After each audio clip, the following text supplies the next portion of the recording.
Welcome back to Psyched for You, where we dive deep into the mind and explore the psychological concepts that shape our lives.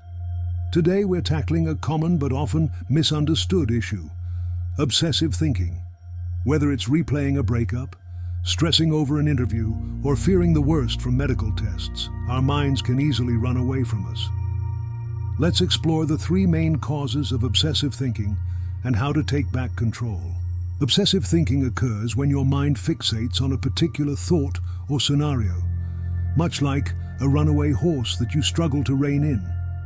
It's important to note that this isn't the same as ADHD, where thoughts are scattered, or classic obsessive-compulsive disorder, where compulsions temporarily relieve the anxiety.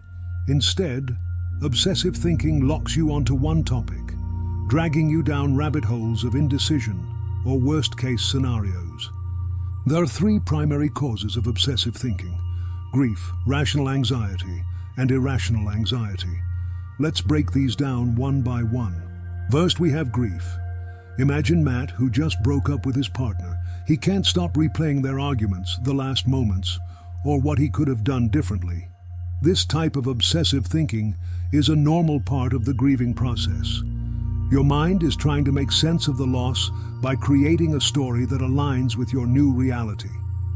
This process usually resolves itself once you've reconciled your memories with the present, but it can be incredibly painful while it lasts. The best approach here is patience. Let the process unfold naturally. However, finding closure can speed things up. Try writing a letter to your ex, even if you never send it. Get everything off your chest that you didn't have a chance to say.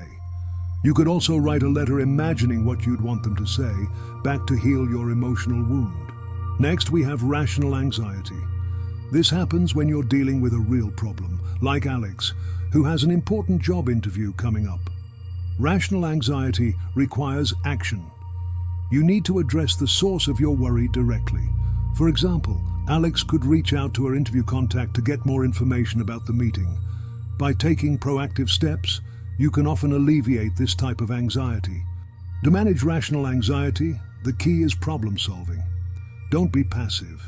If you're worried about your teen who hasn't checked in during their trip, send them a message asking them to update you as soon as possible. Taking control of the situation helps you feel more grounded. Lastly, we have irrational anxiety. This is when your mind manufactures problems based on fear and vulnerability, like Morgan, who jumps to the conclusion that they have a deadly condition just because their doctor ordered lab tests. Unlike rational anxiety, this type isn't based on real-world issues, but on what-ifs and worst-case scenarios. To manage irrational anxiety, you need to lower your overall anxiety levels. Here are 6 strategies to help you do that. 1. Reality check. Acknowledge that you're obsessing.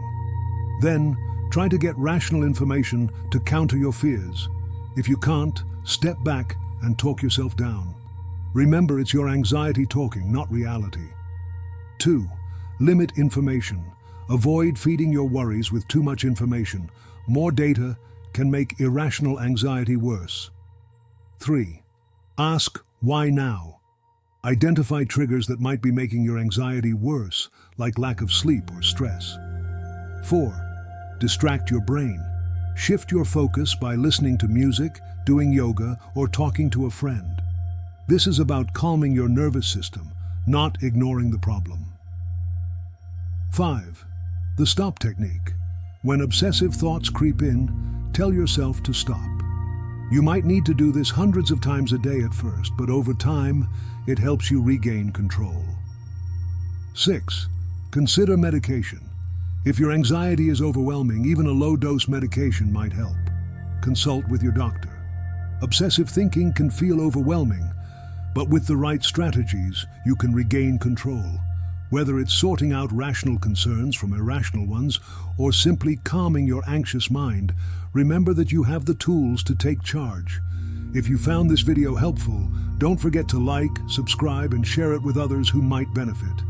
Thanks for watching Psyched for You. Until next time, stay mindful.